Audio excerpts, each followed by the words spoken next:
Hola, estimados, buenas tardes. Vamos a comenzar en 5 minutos. Por favor, ¿se escucha ahí o no? ¿Sí? Les voy a pedir que, por favor, marquen su asistencia para comenzar en 5 minutos más con la clase.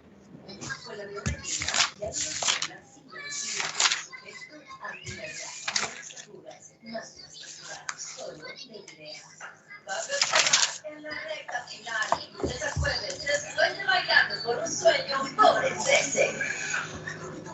Tu día a día puede ser el deporte más exigente. Supéralo con los nuevos yogurts trozos de los Coleche Protein. Los Coleche Protein, la familia de productos altos en proteínas matantes.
Ya, jóvenes, esperando que se encuentren bien junto a sus familias, vamos a comenzar la clase de hoy. Bueno, las notas yo ya les entregué, se las envié con su delegado en la semana de pausa. Ya, la gran mayoría obtuvo la nota máxima, felicitarles. Y bueno, la materia que tenemos que comenzar a ver el día de hoy es ya nuestra última unidad, que se llama finiquitos. Ya, la evaluación la haríamos a finales de, a ver, nos quedarían 4 semanas antes de la semana de pausa, 16, 23, 30. Ya, lo más probable es que la primera semana de julio o la última de junio tengamos nuestra última evaluación, ya, la que equivale a un 21%. Ya, Eh, recordarles también el trabajo en el aula virtual, que también felicitarles que ha sido un 100% durante todo este semestre, prácticamente. ¿Ya? Así que para que ustedes también sepan de que uno está revisando, bueno, yo sé que hubo algunas personas que tuvieron percance la última semana, ya hasta el día domingo, pero me avisaron y como veo el interés también en que ustedes participan en las actividades virtuales, reabrí la actividad porque había, si no me equivoco, Francisca no alcanzó tuvo problemas de internet y no pudo ingresarlo en el tiempo que correspondía, pero si ustedes me avisan, y si son casos muy aislados, también uno puede conceder también un tiempo adicional, ¿ya? Porque, y eso yo creo que ese tiempo adicional ustedes también se lo han ganado, ¿ya? Porque siempre participan todos y, y hace más enriquecedor, por supuesto, el trabajo que uno está realizando, ¿ya? Así que, como les digo, la clase de hoy vamos a comenzar con una nueva materia que es finiquitos. Ya les voy a proyectar y les voy a compartir un PPT que preparé.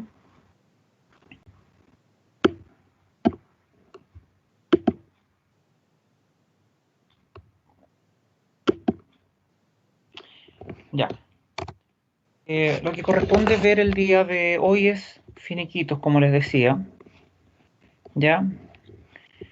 Y vamos a hablar acerca de las causales de despido. Ya el título quinto del Código del Trabajo habla acerca de la terminación del contrato de trabajo y estabilidad en el empleo. Y el artículo 159 habla de las causales de término de contrato.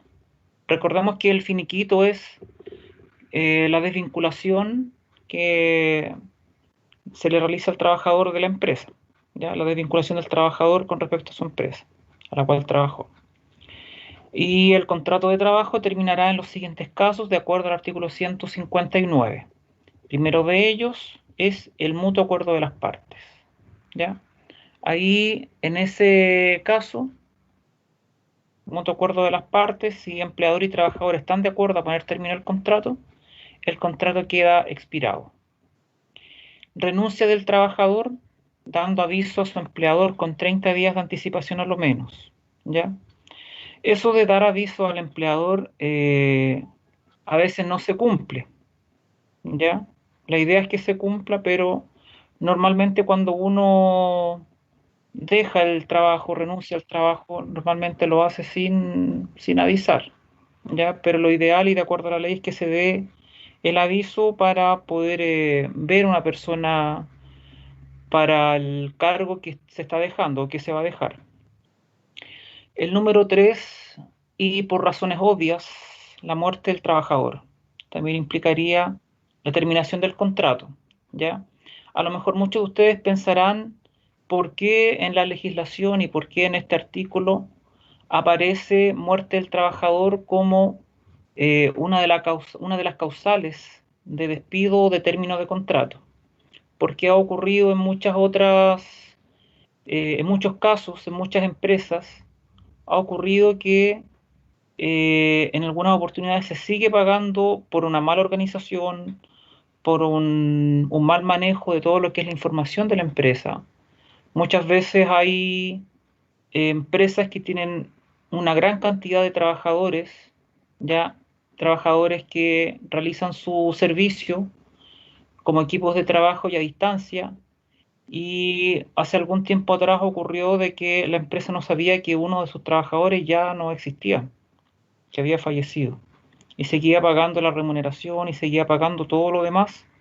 Claro, obviamente ahí toma todo lo que es las cuentas corrientes en el caso de transferencia, los toma la familia. Pero es por ello que el legislador coloca como una de causales de despido la muerte del trabajador.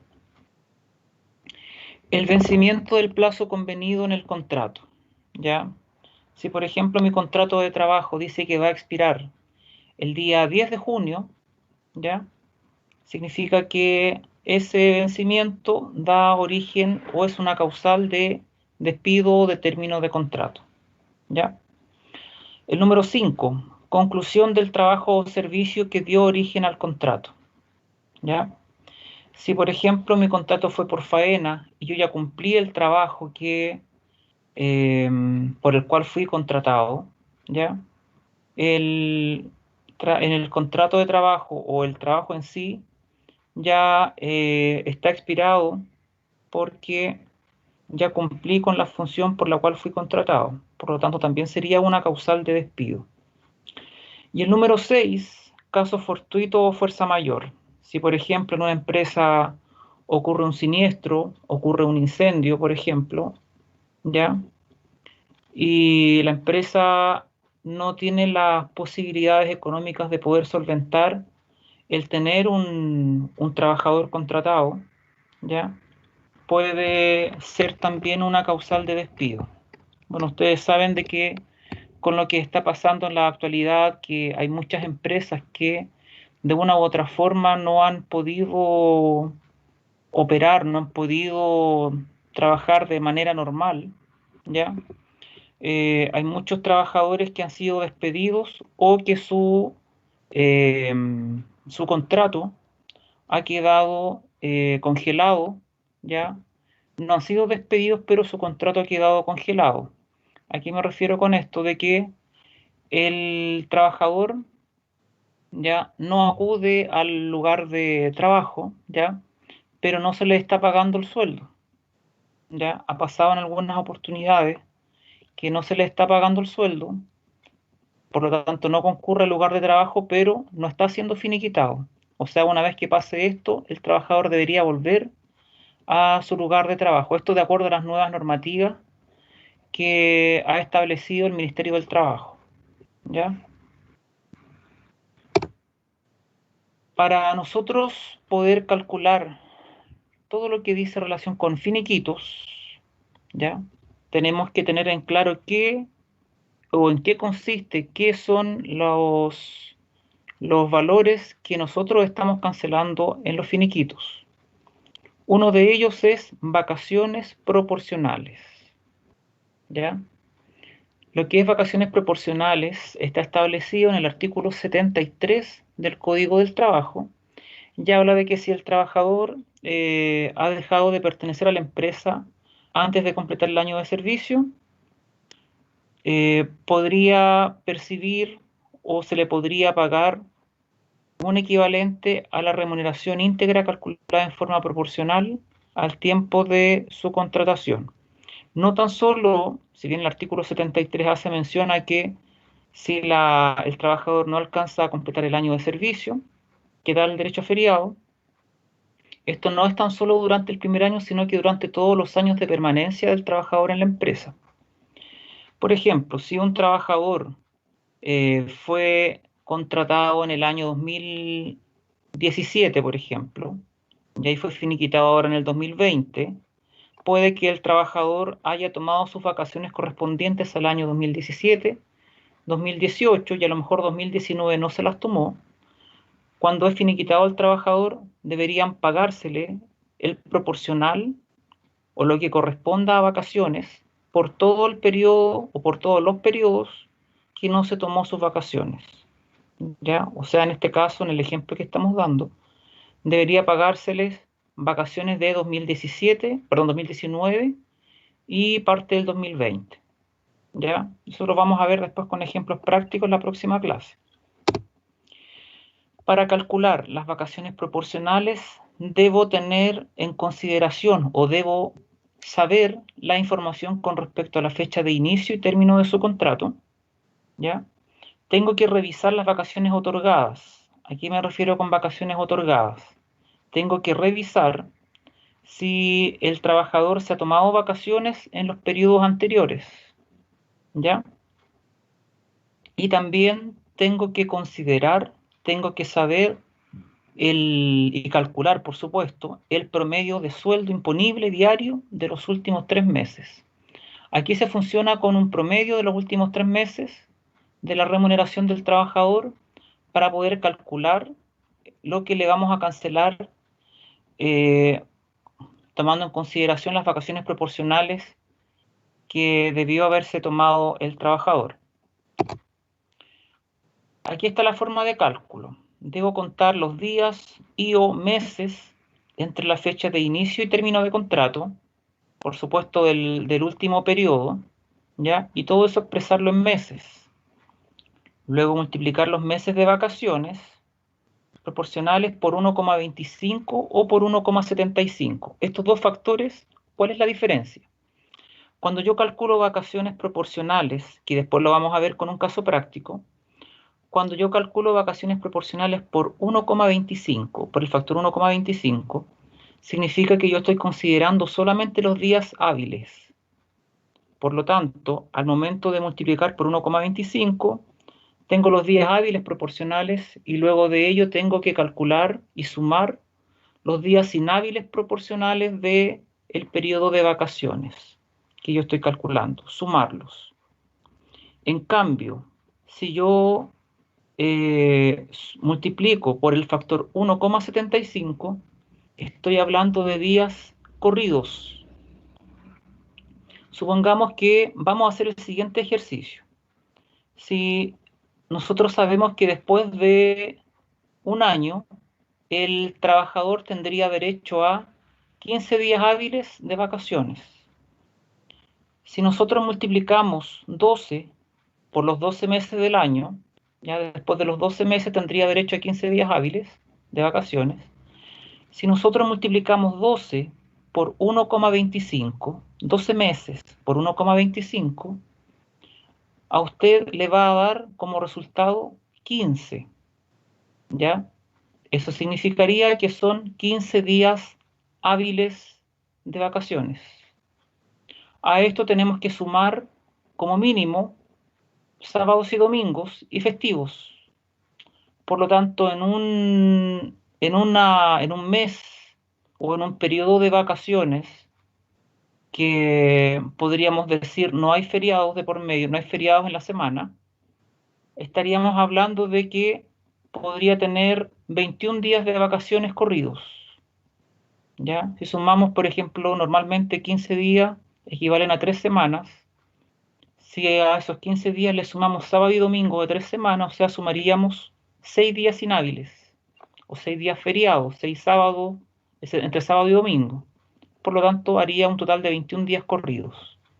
Eso por el lado de 1,25.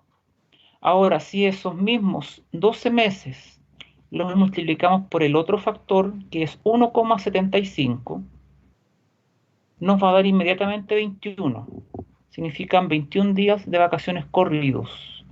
¿Ya? Esa es la diferencia que existe entre las dos fórmulas. ¿Cuál es mejor? ¿Cuál es peor? ¿Cuál es más usada? Normalmente la fórmula más utilizada es la fórmula de 1,25. ¿Ya? Es más utilizada y es más real también, ¿ya?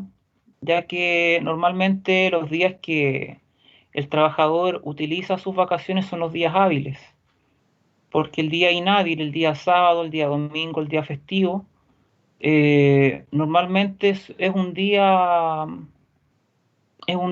feriado, un día festivo para todos, incluyendo a aquellos que no están con sus vacaciones.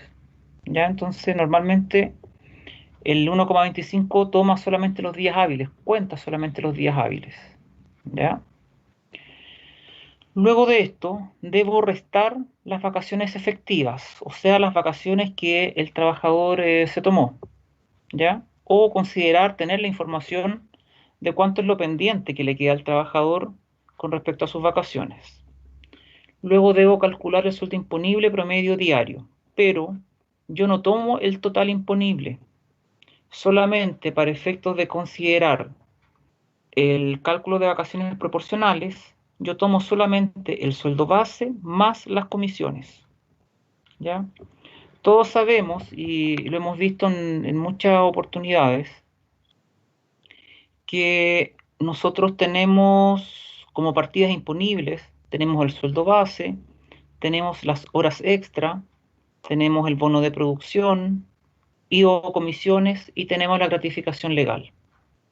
De todo lo anterior, solamente consideramos para calcular este sueldo imponible promedio diario, solamente calculamos o tomamos en consideración el sueldo base más las comisiones. ¿Ya? La hora extra no se considera y la gratificación legal tampoco. Gratificación legal porque es distribución de utilidades y no consideramos las horas extras porque puede ir variando de un mes a otro. ¿Ya? Y luego ahí multiplicamos las vacaciones proporcionales pendientes por el sueldo promedio diario. ¿Ya? Y ahí están con fórmulas. Ahí yo tenía un calendario, ¿ya?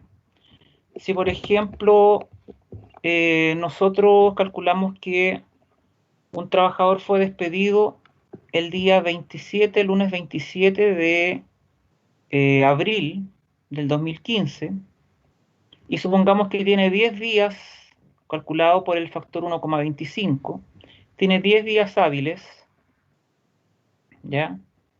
Tenemos que contar, si fue finiquitado aquí el 27, tenemos que contar 10 días hábiles hacia adelante, ¿ya? Si tenemos 10 días hábiles y fue finiquitado el 27, comenzamos el conteo del 28. Tendríamos un día, 2 días, 3 días. El 1 de mayo no se cuenta porque es feriado, el 2 es sábado, tampoco se cuenta, el 3 es domingo, tampoco se cuenta. Por lo tanto, retomamos nuestro conteo en el día 4. Tendríamos un día, 2 días, 3 días, 4 días, 5 días, 6, 7, 8, ¿ya? El 9 no se cuenta, el 10 tampoco porque es domingo.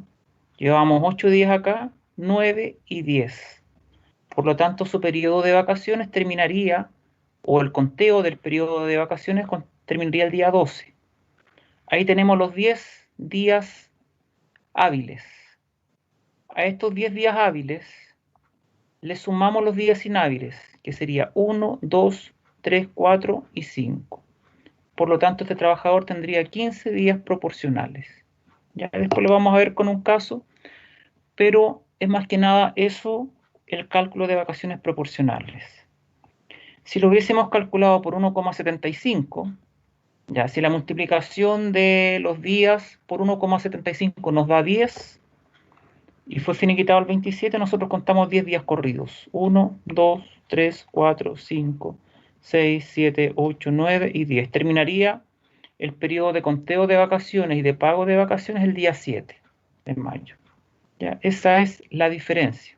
1,25 y 1,75. El 1,75 da lo mismo si es feriado, sábado, domingo festivo. Los cuenta igual. En cambio, el 1,25 cuenta solo los hábiles y luego se agregan los inhábiles. ¿Ya? Se suman los inhábiles al final. Con respecto a lo que es indemnización por años de servicio, ¿ya? Este es otro pago que se cancela en conjunto con el finiquito, ¿ya? Y la indemnización por años de servicio está establecida en el artículo 161, ¿ya? Dice que el empleador podrá poner término al contrato invocando como causal necesidades de la empresa, ¿ya? Necesidades de la empresa, establecimiento o servicio, tales como las derivadas de la racionalización o modernización de los mismos. Ya, ese puede ser un ejemplo de necesidades de la empresa. A lo mejor la empresa se modernizó, lo que ha pasado con los supermercados, por ejemplo. Ahora los supermercados tienen unas cajas de autoservicio en los cuales uno pasa y uno va colocando el código de barra del producto, ¿ya? Por ende, es un servicio más rápido para el cliente, pero en desmedro del trabajador. ¿ya? Ustedes ven que las cajas van disminuyendo, ¿ya? Y se está trabajando más con máquinas, ¿ya? Por lo tanto, eso, como les digo, va en desmedro del trabajador, ya que se están despidiendo trabajadores por esta causal, que es necesidades de la empresa, ya que se está modernizando la empresa. Bajas en la productividad sería otra causa. Si estamos hablando de bajas en la productividad, podría ser una empresa que a lo mejor de una u otra forma ha visto mermada su productividad, ha visto mermada su producción y por ende no está siendo necesario el tener tantos trabajadores. Por lo tanto, ahí la empresa toma la decisión normalmente de prescindir de los servicios de muchos de los trabajadores y dentro de su finiquito podría perfectamente colocar como causal de despido necesidades de la empresa. Por cambios en las condiciones del mercado. ¿Ya? Si hablamos de cambios en las condiciones del mercado, podríamos decir de que perfectamente podría haber una empresa que está relacionada o está eh, produciendo bienes para un tipo de mercado y a lo mejor este mercado está variando y a lo mejor ya ese producto que está generando no es tan necesario para el mercado al cual se está, con el cual se está trabajando, ¿ya? Puede que haya cambios en la economía también, ¿ya? Que a lo mejor nuestros productos o los insumos con los cuales estoy trabajando hayan subido mucho de precio, ¿ya? Que haya una inflación o una sobreinflación, por ende, lo más probable es que yo tenga que comprar más material a un costo mayor y por ende tenga que prescindir de algunos trabajadores para ayudar a costear todos aquellos productos o materia prima que estoy adquiriendo, ¿ya? Y todo esto con el ánimo de eh, utilizar como causal de despido la necesidad de la empresa, ¿ya?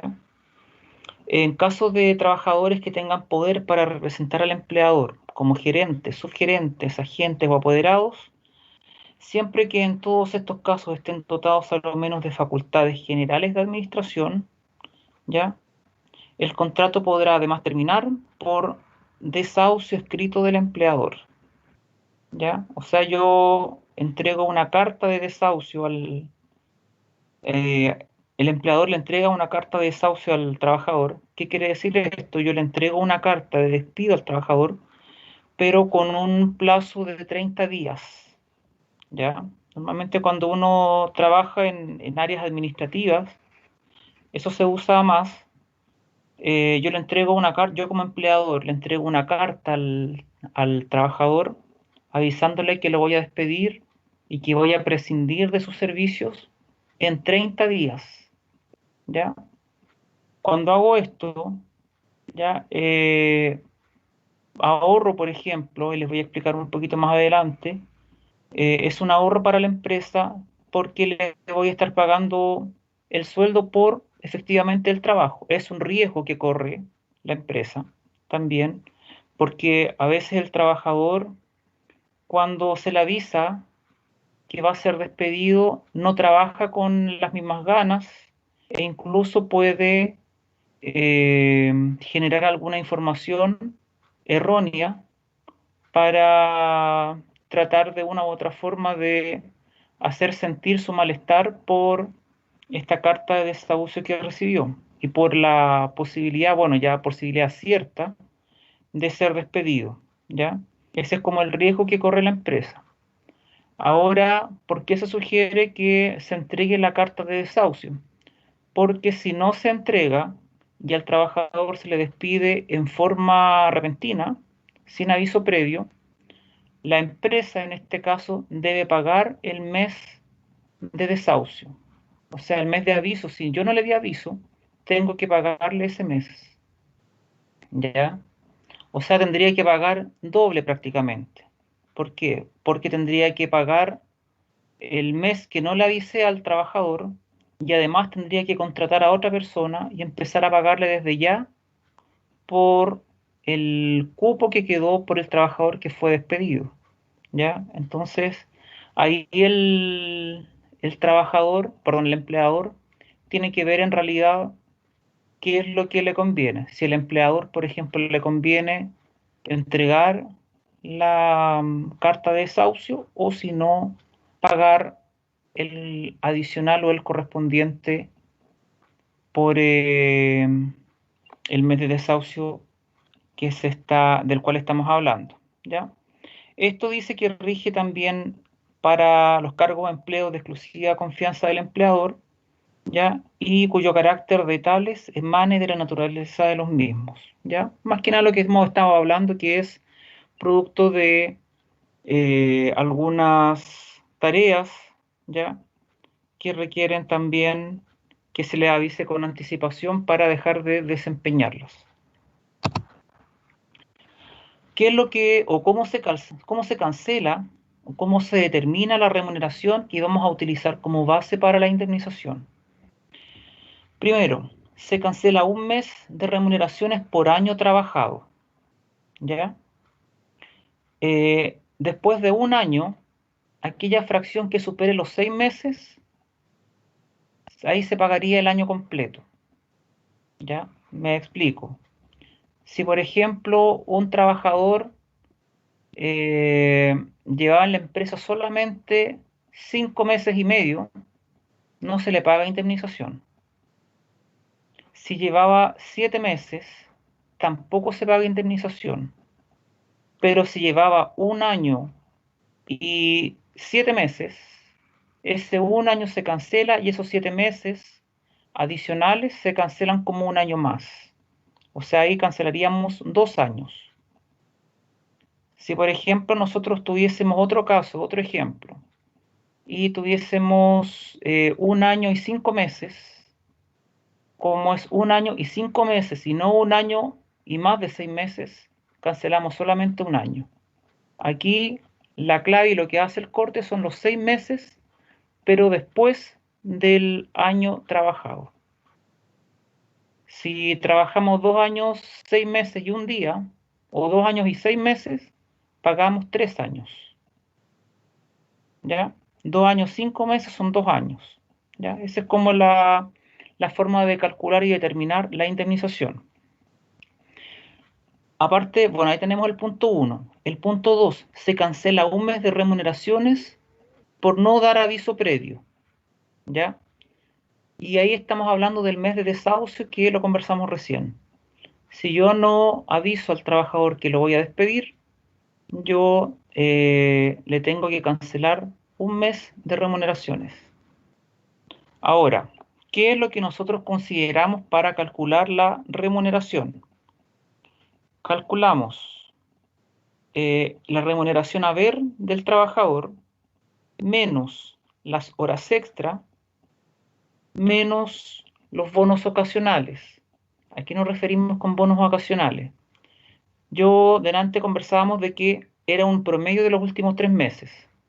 Si en los últimos 3 meses hay un bono o alguna asignación que percibió el trabajador y que no fue todos los meses, a lo mejor supongamos que estamos trabajando con el mes de febrero, marzo y abril.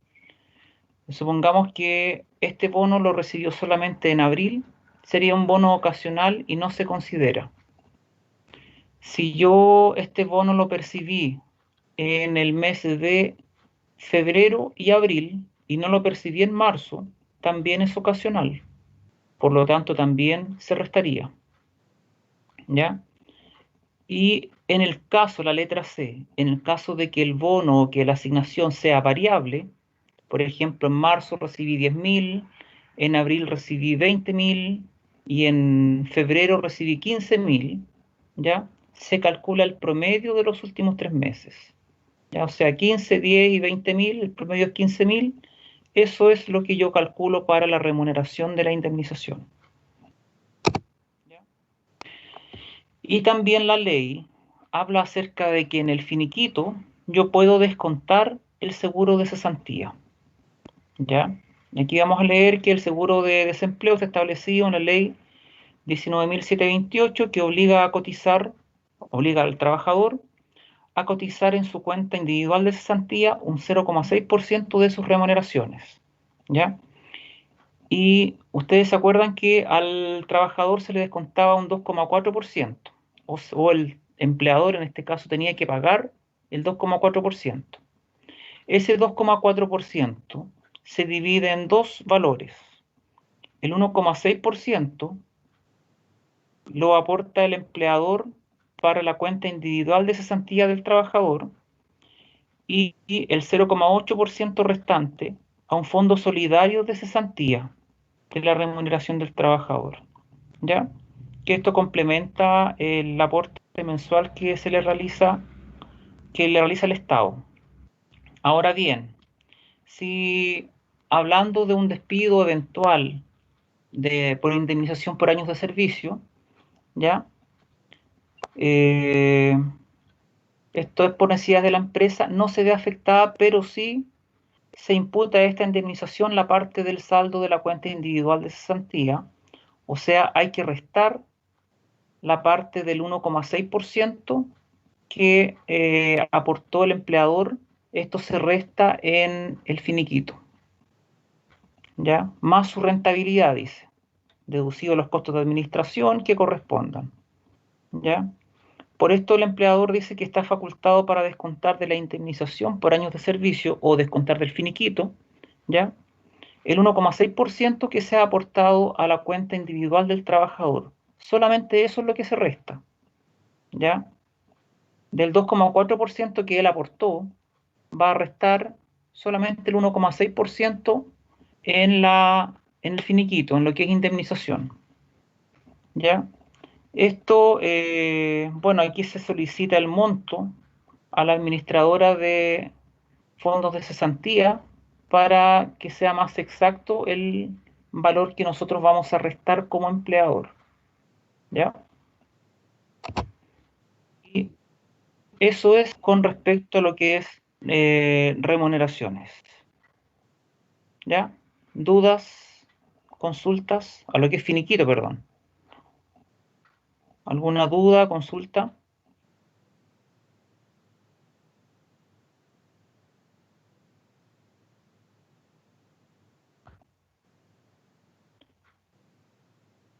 No sé si está en la clase Jorge Trincado.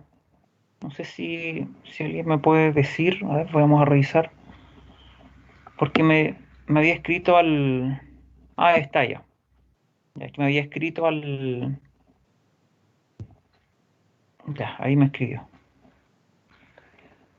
A ver, voy a responder algunas preguntas del chat. Francisca dice, profesor, pero existen empresas que no dan los 2 años según el año 7 que usted indica, no lo respetan. Claro, exactamente, hay empresas que no lo respetan, ¿ya?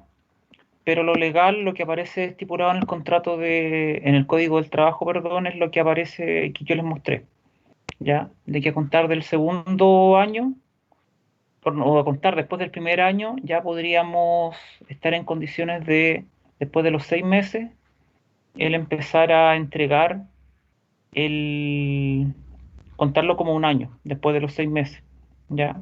Después del año y 6 meses ya se cuenta 2 años y así sucesivamente.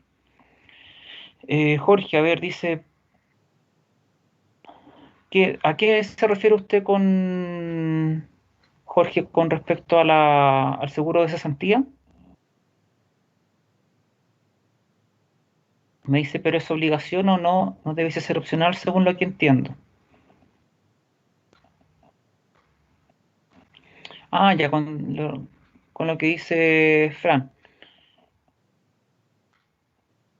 Claro, a ver, si está establecido por ley, no debería ser opcional, ¿ya? Debería ser obligatorio, ¿ya? Ahora, por qué muchas veces las empresas no lo hacen? Es porque el mismo trabajador no reclama. Ya, a ver, están escribiendo aquí en el chat. Claro, cuando una persona trabaja, como dice Jorge, cuando una persona trabaja 1 año y 7 meses, debiese pagar 2 años de servicio, exactamente. Ahora, el colaborador, cuando ve esa irregularidad, debería negarse a firmar el finiquito. y llevarlo a la inspección del trabajo. ¿Ya? Eso es lo que se debería hacer. No negarse, sí, al tiro le doy la palabra a Paula, no negarse y no ir a firmar, sino que hablar con el empleador y llevar a la inspección del trabajo y poner en conocimiento de la inspección del trabajo el por qué no está firmando el contrato. Porque si usted se niega a firmar, también puede haber puede recaer en usted, perdón, el finiquito, estoy hablando del contrato, del finiquito, puede recaer en usted una multa por no firmar el finiquito. ¿Ya? También hay que ser muy cuidadoso en eso. Si yo no firmo el finiquito en la fecha que corresponde, tengo que avisar el porqué y avisar a las autoridades pertinentes. ¿Ya? Paula parece que quería tomar la palabra. Sí, por lo que entiendo entonces, si un trabajador tenía, por ejemplo, 4 años, 4 meses, Se ahí pagan serían 4 años. solamente 4. Ya, y Sí, si pasa los 6 meses, o sea, 4 años, 6 meses, ahí se redondea, digamos, a a 5. 5, Ya, exactamente. perfecto, gracias. Sí, eso es. ¿Ya? Pero como decía su compañera, como decía Francisca, muchas veces el empleador no lo hace así. ¿Ya? Entonces lo que tienen que tener ustedes mucho cuidado es con el tema de si ven una irregularidad de esas, que no firme el contrato, no, el finiquito, perdón, que no firme el finiquito, ¿ya? Y pedir un recálculo del finiquito, ¿ya? Bueno, obviamente primero con buenas palabras y después ya si es que el empleador se ve en su negativa de hacer el recálculo, acudir a una instancia superior como es la inspección del trabajo, la dirección del trabajo, ¿ya? ¿Dudas, consultas? Jóvenes, a ver, Profe, dígame, ¿sí? ¿no sería bueno que el trabajador y el empleador fueran a firmar ambas partes el finiquito a la inspección del trabajo?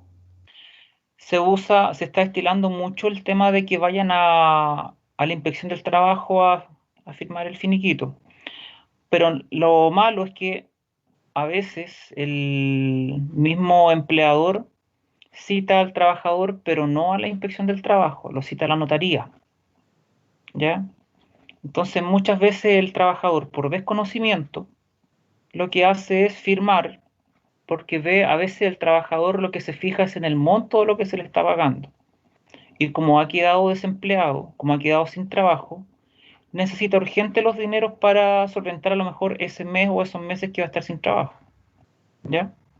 Por lo tanto, eh, a veces no se fija en lo que se le está pagando, que a lo mejor es mucho menos a lo que le correspondería, y básicamente firma. ¿Ya? Lo, lo normal y lo que debería hacer es firmar en la inspección del trabajo. ¿Ya? Eso debería ser. ¿Ya? Pero como usted dice acá, por ejemplo, Francisca también está señalando en el chat de que en la empresa lo hacen en la notaría, y en la empresa en la cual trabaja ellos lo hacen en la notaría. Que no digo que sea malo, ¿ya? Porque también actúa como ministro de fe el notario. Pero sí tengo que saber qué es lo que se me está cancelando. Alguien parece que estaba encendiendo su Sí, micrófono. yo de Paula, nuevo, profesor, que me acordé de cuénteme. otra duda que tenía adelante ¿Sí? respecto a las vacaciones proporcionales. Independiente si la persona trabaja de lunes a viernes o de lunes a sábado, siempre se sumaría el sábado, domingo y festivo para el cálculo, porque hay Sí, personas que igual, trabajan de sí. lunes a domingo, de lunes a sábado, de lunes a viernes. Claro, igual se considera para el cálculo del 1,25, del factor 1,25, igual se considera sábado, domingo y festivo como un día inhábil, ¿ya? Igual se sumaría, a pesar de que lo trabaje, Ok, gracias. ¿ya? Solamente para el cálculo de vacaciones, ¿ya? A ver, esta Javiera pregunta, para el cálculo de vacaciones proporcionales, si existe un bono mensual, ¿hay que incluirlo? Para las vacaciones solamente lo que se incluye es el sueldo base y comisiones, nada más. Si el bono mensual que percibe tiene las características de ser una comisión o un bono de producción, se incluiría, ¿ya? Si estuviese, por ejemplo, con el nombre bono por comisiones, por ejemplo, que fuese un nombre distinto a comisiones. A ver, podría ser un bono, quizá un bono de productividad, ¿ya? Bono por asistencia. Yo al menos, de acuerdo a lo que entiendo de la característica del bono de comisión, un bono por asistencia normalmente no se incluiría, ¿ya? Porque sería el bono, la comisión es producto de tus ventas, no porque ustedes asistieron a trabajar. Ya no sé si me explico. Esa es como la razón de ser del bono de comisión, al igual que el bono de producción, que la comisión sería, por ejemplo, en el caso de las empresas distribuidoras, ya las empresas que venden. El bono de producción sería en el caso de las empresas productivas, ¿ya? Por eso adquieren como la misma naturaleza, porque está en función del trabajo, pero no en función de la asistencia, ¿ya? A ver, Jorge dice, si una persona estuvo, por ejemplo, 6 meses con licencia, igual se le consiguieran las vacaciones. Ya, eso va a depender de la empresa. Ya, hay empresas que sí lo consideran, otras empresas que no, ¿ya? Lo normal es que no, si una empresa estuvo, por ejemplo, ya, usted dice 6 meses con licencia, lo normal es que sí se consideren, ¿ya? Eso es lo normal, lo más recurrente, pero no hay algo que diga el legislador con respecto a lo que usted me está preguntando, como que queda al aire con respecto a si fuese fuero maternal. Claro, si fuese fuero maternal ahí sí, ya ahí se podría aclarar un poco más el tema de licencia fuera por fuero maternal. Ahí podríamos decir de que en algunos casos se podría considerar después del fuero lo que es vacaciones, ¿ya? Pero son como temas que hay que ir como verlos muy puntuales, ¿ya? El tema de las vacaciones. Hay que ver caso por caso.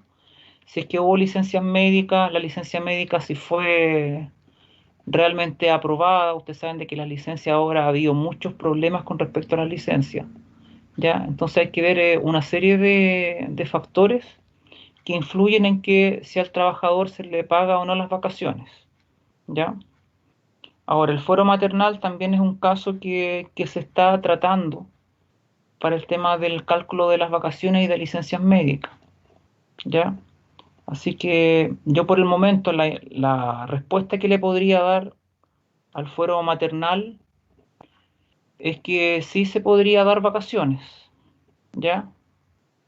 A lo mejor una proporción, no en su totalidad, pero sí se podría dar vacaciones, ¿ya? A ver, aquí me escribió más, parece. A ver, aquí me escribió Jorge, dice, le pregunto porque como ahora está de moda que los empleadores esperan que a la persona. Claro, ese es un recurrente que es algo que está ocurriendo normalmente en las empresas, de que a veces cuando tienen fuero, ¿a qué nos referimos con fuero? Por ejemplo, una persona que estuvo embarazada vuelve de su postnatal y a veces bueno, tienen fuero un año después y se les acaba ese fuero y las despiden, ¿ya? Eh, o pasa de repente con algún otro tipo de licencias que impiden también que se les despida y luego de ese fuero que tienen, se les despide y sin haber causa alguna. Ya como que esperan un tiempo para que no se note mucho de que van a ser despedidas por a lo mejor una licencia extensa o cosas similares, ¿ya? Ahora también esto hay que verlo desde los dos puntos de vista, ¿ya? Hay también trabajadores, ¿ya? Estamos hablando, por ejemplo, del empleador, de que muchas veces el empleador aprovecha que después que termina el fuero, despide a esta persona, pero muchas veces la persona, el trabajador, como les digo, vamos a ver ambos casos, muchas veces el trabajador oye el rumor de que va a ser despedido. Ya a veces una dama oye que va a ser despedida, escucha que va a ser despedida, y para evitar el despido a veces después dice que está embarazada, que ha ocurrido también en algunas empresas. Entonces ahí ya es los meses de prenatal, el nacimiento del bebé, después el postnatal y después el fuero, ¿ya? Entonces también son como los dos casos que ocurren en las empresas, ¿ya? ¿Alguna duda, consultas?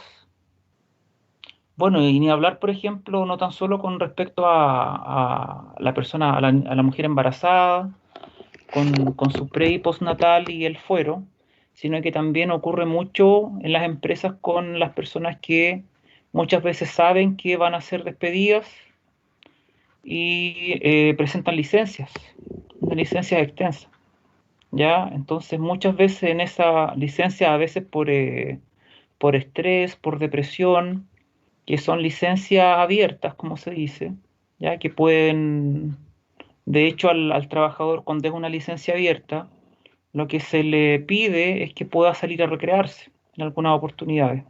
No son de esa licencia restringida que el trabajador tiene que cumplir su periodo de licencia en su casa. Solamente sale a los controles médicos, ¿ya? Entonces muchas veces también ocurre eso que les estoy señalando, ¿ya? Ya. ¿Alguna otra duda, consultas? Jóvenes, entonces vamos a quedar hasta aquí con la clase, ¿ya? Porque, bueno, el ejercicio, por razones de tiempo, el ejercicio, para yo poder explicárselos bien, demora alrededor de 1 hora, ¿ya? O sea, de 60, 40 minutos, 60 minutos, ¿ya? Por lo tanto, como estamos ya cerca del término de la hora, vamos a quedar hasta aquí. Yo también voy a dejar habilitada en el aula virtual las actividades para la semana, ¿ya? Para que ustedes recuerden, por favor, el tema de subirlas en los horarios y fechas que correspondan, ¿ya? Quedaríamos en eso entonces. ¿Dudas, consultas? Ya, entonces la próxima semana comenzamos con ejercicios de todo lo que es finiquitos, ¿ya?